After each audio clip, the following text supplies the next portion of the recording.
final whistle blew, Spain were champions of the world, and for a few seconds, everything looked exactly the way football history tells us these nights are supposed to look. The confetti fell, the cameras shook, the players collapsed to the grass, and the stadium roared like it had just witnessed a perfect ending. But then something strange happened. The conversation did not move the way it usually does after a great final. It did not become a simple celebration. It did not settle into the usual language of heroes, destiny, and deserving winners. Instead, across studios, mixed zones, post-match panels, and late-night reaction shows, a different tone started to creep in. Not outrage at first, not even accusation, just hesitation. Just that pause people make when they know something is off, but they are still deciding how much they are willing to say. And that is what made this story so interesting. It was not one explosive statement from one bitter loser. It was not one fan base refusing to accept defeat. It was not one ex-player trying to grab attention with a wild theory. It was the pattern. The same kind of language kept appearing from different people in different places. People were calling Spain brilliant, yes.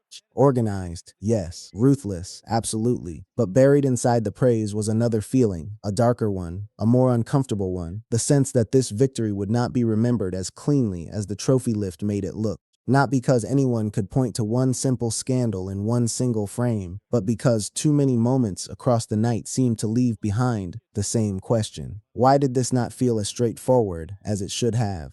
That question matters because footballers usually protect the story of a final. They understand how these nights are packaged. They know that once a team wins, the pressure begins to fall on everyone else to accept the ending and move on. Great players, pundits, and managers tend to choose careful words after a final because they know history is listening.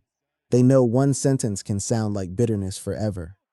So when those same people begin circling around the same discomfort, when they begin saying things like hard to ignore, didn't sit right, there was something strange in the flow of it, you start to pay attention, because football is full of strong opinions. It is not full of shared hesitation. Shared hesitation is different.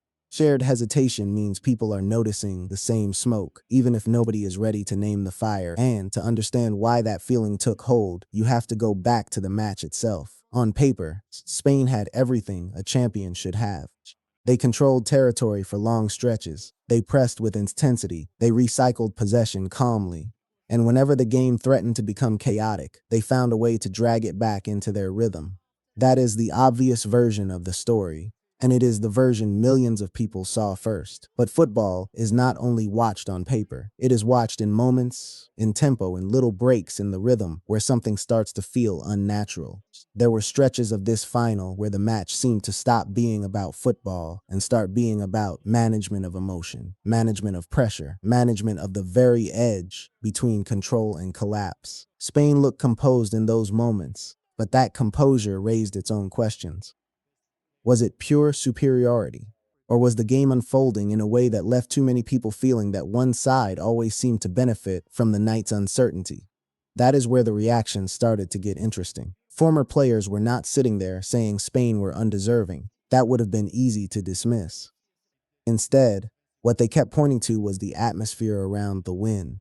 They talked about how the contest never fully found a natural rhythm. They talked about how the emotional temperature of the night seemed to tilt in one direction at key moments. They talked about how every time the match approached a point of real instability, Spain somehow emerged not just alive, but stronger, calmer, more protected by the flow of events. Again, not a direct accusation. Something much more powerful than that. A collection of professional football minds saying, in effect, this was not normal. It was not the ordinary feeling of watching one team simply outplay another team over the course of a final. What makes a title like this work is not the claim that Spain cheated. It is not that simple, and honestly, that is not even the most interesting part of the story. The interesting part is that footballers started describing a feeling rather than a verdict. A feeling is harder to attack. A feeling is harder to disprove. And in football, feelings shape legacy almost as much as facts do. There have been finals where the winner was controversial because of one decision. There have been finals where the loser spent years complaining about one call. This did not feel like that. This felt broader, more atmospheric. more unsettling, as if people were reacting not to one scandalous incident, but to a chain of moments that, when placed side by side, created a picture no one could quite stop staring at. Some focused on officiating, but not in the lazy way fan arguments usually do. They were not just replaying one clip again and again and screaming for justice. The sharper observers were talking about standards. They were asking whether the thresholds in this final felt consistent. Yet, they were asking why some physical moments were waved on while others drew immediate whistles. They were asking why the emotional management of the game appeared to calm one side and agitate the other.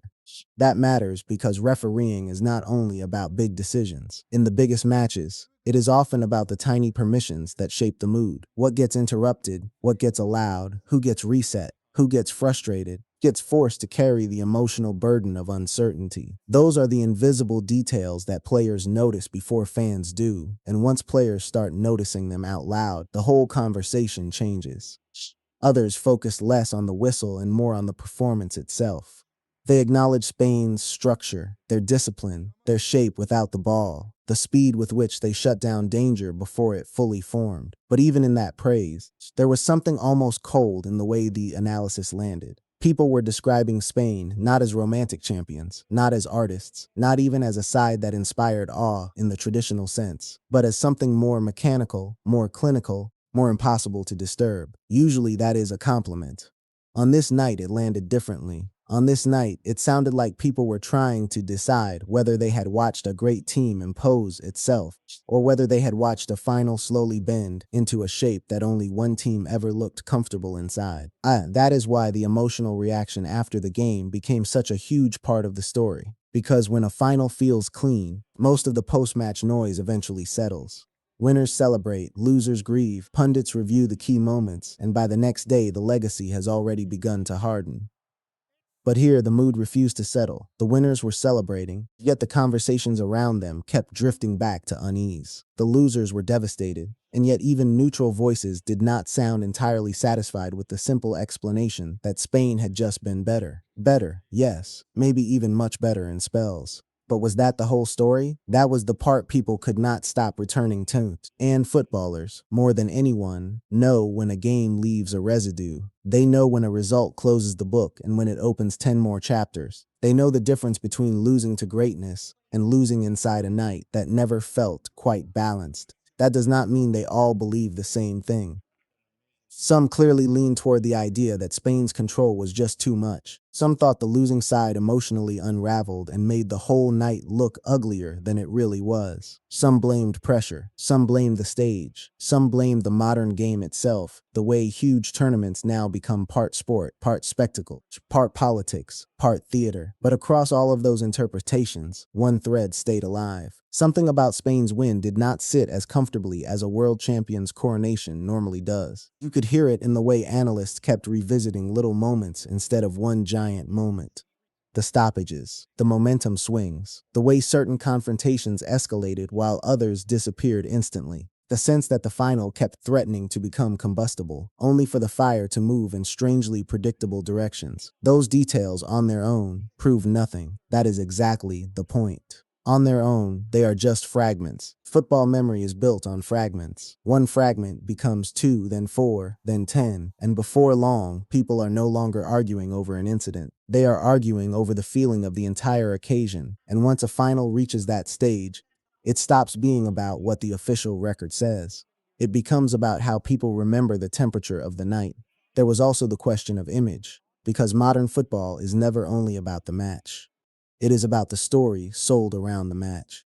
The presentation, the camera angles, the post-game language, the immediate effort to define what everyone just watched before the public can define it for itself. On nights like this, if the match leaves any ambiguity at all, that ambiguity collides with the machine that is waiting to market certainty. Spain were champions. The world was expected to accept the image, absorb the image, and move on with the image. But footballers are harder to manage than fans. Do not only consume the story, they test it. And when they tested this one, it did not pass cleanly. That is where the phrase, "what felt wrong," becomes more powerful than any direct accusation ever could. Because direct accusations can be denied, litigated, laughed away, or buried under official statements. A feeling lingers. A feeling survives clips, headlines, and trophy photos. A feeling follows every replay. A feeling returns every time someone asks where this final ranks among the truly convincing wins in football history. Spain may have had the medals, the photographs, the ceremony, the anthem, the headlines, but there are wins that become legend instantly, and there are wins that arrive with a shadow attached. What many footballers seem to be saying, carefully but unmistakably, was that this one arrived with a shadow. And then there is the other uncomfortable truth. Sometimes the sport does not need a scandal to produce a scandal atmosphere. Sometimes all it needs is a match where the football, the officiating, the pressure, the body language, and the public narrative fail to align neatly with one another. That is when people start filling the gaps. Not always unfairly, not always not responsibly, but inevitably. If enough experienced eyes finish the same final and come away saying they cannot fully relax into the official story, the official story loses some of its power. It is still the result. It is still the record. But it is no longer the only thing people remember. Spain's supporters will hear all of this and say the same thing. Champions are always questioned. Dominant teams always irritate people. Great winners are often called lucky, protected, or suspicious, simply because they crush everyone's preferred story. And there is truth in that too. Football history is full of teams who were doubted simply because they were too efficient, too relentless, too emotionally detached to be loved by everyone. But that defense does not completely answer what happened here. Because the people creating this discomfort were not only fans in pain, they were people from inside the game. People trained to read rhythm, pressure, balance, and competitive instinct at the highest level. And when those people start speaking with caution instead of certainty, caution becomes the story. In the end, maybe that is the most damaging outcome of all for Spain's legacy. Not that their win will be erased, not that anyone will take the trophy away. Not even that one big accusation will define them forever. It is subtler than that. Their victory may become one of those triumphs that is always accompanied by a second sentence. Spain won the World Cup, but Spain lifted the trophy, but Spain were brilliant, but, and in football, that second sentence can haunt a legacy for decades. It can turn clean greatness into permanent debate. It can make every future documentary sound slightly colder, every anniversary package slightly more cautious, every highlight montage slightly less complete than the moment itself deserved. That is why footballers finally speaking about what felt wrong matters so much. They are not rewriting the scoreboard. They are doing something more dangerous. They are rewriting the emotional memory of the final. They are giving voice to the thing millions of viewers struggled to articulate in real time. Not that Spain definitely stole it. Not that the entire night was fake, but that somewhere between the pressure, the management of the match, the strange rhythm of key moments, and the immediate effort to frame the win as untouchable greatness, something stopped feeling natural. Something felt too neat in some places and too chaotic in others. Something about the final resisted trust, and maybe that is where this story will stay. Not in the territory of proof, but in the territory of lingering doubt. Not a scandal stamped with official language, but a result permanently surrounded by questions that never fully go away.